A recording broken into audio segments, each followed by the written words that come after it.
So, ayun na nga mga Mars ko, dahil mabilis na ubos yung ating nori or seaweed, talagang hindi na nila pinapatagal yung mga bago nating paninda. Eto, syempre, umorder agad tayo ng mas marami. Para syempre, mas maraming kita. That's OA. So, ngayon, open na natin. Tama na ang kakakuda. So, sa mga nagtatanong pala kung magkano ang benta ko dito sa seaweed o sa nori, kasi magkakaiba tayo ng So, 20 pesos po isa ang benta ko dito. So, sa bawat isa ay meron na tayong kita kahit paano. So, hindi naman mahalaga na sobrang laki ng kita natin. As long mabilis siyang maubos. Yan na. Kasi pupulpa. So, yan. Meron tayong isa, dalawa, tatlo, apat, lima, nabig ko ba rin order? 6, 7, and 8.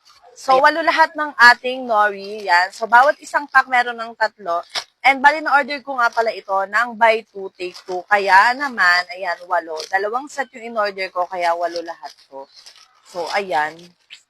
So, kung gusto nyo rin ng ganitong paninda mga Mars ko, syempre, i-check nyo na sa comment section. Nandiyan ang link.